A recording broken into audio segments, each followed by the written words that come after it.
Cantrell. Well, it's time to talk. Jay-Z worked very hard to erase you and me, just like he did L, just like he did his relationship with R. Kelly, just like he did his relationship with Aaliyah. So, Blue Cantrell is finally breaking her silence about how Beyoncé completely ruined her career and got her kicked out of the industry after they got into a nasty feud about Jay-Z. Apparently, Blue was pushing up on Jay because she had a huge crush on him and Beyoncé was not here for that. But even aside from the man drama they had going on, Blue had also accused Beyoncé of ripping her style off and copying her. Now, if you've been following Beyoncé for a while, then you know she's notorious from stealing from other artists, especially black female artists. Blue even went as far as giving Beyoncé a warning to make her know she is not the one to be played with. However, not too long after this, Beyoncé used her connections to destroy Blue's career. Things got so bad for Blue that she literally ran to London to start a whole new life because she was scared for her life. At one point, she was even seen wandering around the streets by herself, claiming somebody was trying to unalive her. Tension because you're around each other so much and you're fighting and you're nitpicking and definitely can relate to that. But before we get into all the disturbing details of this story, let me give y'all a little bit of context as to how we got here in the first place. Blue moved to a New York apartment all by herself when she was just 17 years old to pursue music. She was discovered by an A&R executive and became a backup singer for artists such as Puff Daddy, Truth Hurts, and Faith Evans. She became a member of the girl group 8th Avenue, a protege of the singer Teddy Riley. The band recorded several songs and even appeared on Blackstreet's 1999 album, Finally. But the music they recorded was shelved after Riley left Blackstreet. Not too long after this, 8th Avenue also disbanded. But luckily for Blue, she had already become friends with some people in the industry, including Usher. Usher introduced her music to producer Tricky Stewart, the head of Red Zone Entertainment. Stewart originally wanted Blue to become a member of his girl group 321, but after a recording session with her, he offered to help her launch her solo career instead. Blue later moved in with Stewart and his girlfriend in their house in Atlanta and was introduced to the head of Arista Records, L.A. Reid. After hearing her sing, L.A. offered her to sign to his record label. And with that, Blue's music career started taking off. She had 5 record labels begging her to sign, but she eventually decided to sign with L.A., which she later regretted terribly. She released her first single, Hit 'Em Up Style, and the song was an immediate hit. It peaked at number 2 on the Billboard Top 100 and even helped her bag her first 2 Grammy nominations for Best Female R&B Vocal Performance and Best R&B Song, as well as an American Music Award nomination for Favorite New Soul/R&B Artist. She later released her debut album, So Blue, which also did very well, and even certified platinum. Blue was really dominating, effortlessly, and for a minute, it looked like she was going to be the biggest pop star in the industry. Back in 2003, she released her second studio album, Bittersweet, and once again, this was also a successful album, scoring her hits like Breathe with Sean Paul and a Grammy nomination. But this streak of success didn't follow her very long, because within the same year, Beyoncé also debuted her solo career with her blockbuster album, Dangerously in Love, and she was taking over. People started to... Oh Lord, here we go. Y'all see what I'm saying?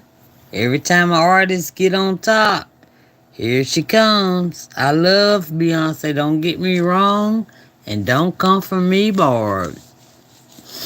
But the Beehive, excuse me. But yeah, y'all see where it's going. Y'all know what's going on. Um, Enter the chat. Leave me a chat. Let's talk about it. to compare the two of them a lot, and Blue was really beginning to feel the heat. But it wasn't just Blue who was feeling the aggressive competition between them, because Beyoncé was worried about Blue mopping her. However, Beyoncé's main reason for not really liking Blue was not necessarily music, and it had a lot more to do with the fact that Blue was in love with Jay and was actively trying to replace her and be Jay-Z's girlfriend. She didn't Now, care. Blue initially denied the allegations about her and Jay having something romantic going on. That was until her infamous interview with Wendy Williams, where she backtracked and seemingly fueled the rumors. When Wendy had asked her if she and Jay-Z were ever more than friends, she didn't outright deny it like she had before. Instead, she laughed around the question and completely avoided giving a straight answer altogether. You ever kissed Jay-Z romantically? No.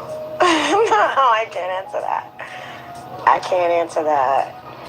Oh, she's touching him up the neck! Look! You see? Why do people not want to let the Jay-Z Blue Cat Trout thing go? Wendy then pushed on, and she said she always knew Blue's relationship with Jay wasn't gonna last, because Jay preferred immature women who he could control and mold into what he wanted. Radio, I didn't think it would last, though. What, me and him? Yeah. Why? Because you're about 25. Why, I need somebody younger than that? At the end of the day, yeah. Why did you say that? Because I think at the end of the day, a younger, less savvy to the ways of the world broad. Somebody a little bit more naive. You said it, not me. Blue also made it very clear that she had a big crush on Jay-Z and wouldn't mind being with him.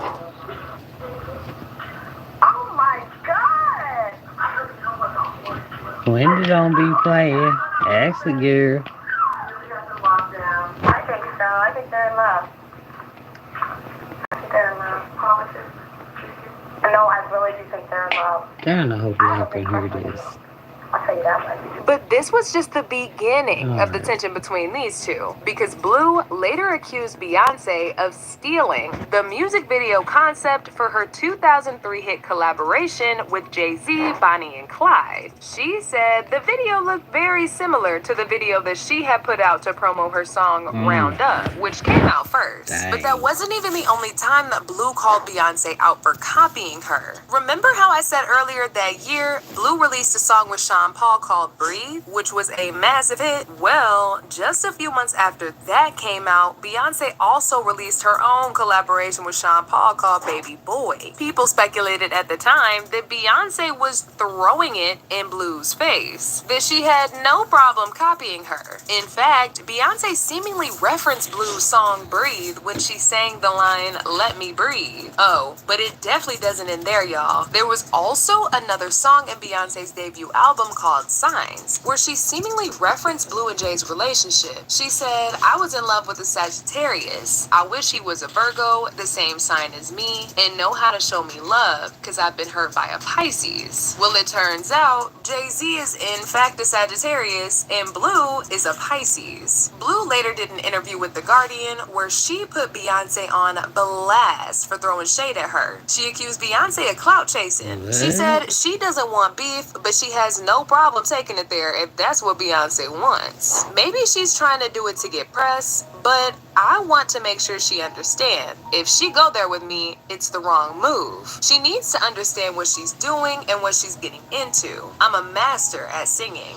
But it looks like these threats did not sit very well with Beyoncé and her team, because shortly after this, Blue's career started declining rapidly. Her record label refused to renew her contract or give her any budget, which led to her not being able to release her music. She had also found out that she signed a terrible contract that allowed her label to get a huge portion of her earnings. She revealed that at the time, she didn't know much about music business, and the lawyer who was representing her was offered to her by the label. So he made her agree to conditions that were in favor of them and not her. She said, "I would have got my lawyer because that lawyer ended up representing them, which was a conflict of interest. So they were all working together to basically take what was mine. Nobody really knows the whole truth but me and them, but I was really taken advantage of." Now, she disappeared from the industry after this and went off the grid for a while. During all that time, Beyoncé had already taken over and was now a full-blown global superstar. A lot of people, including Jaguar Wright, believe Jay and Beyoncé were fully responsible for Blue's sudden downfall because they felt like she was competition.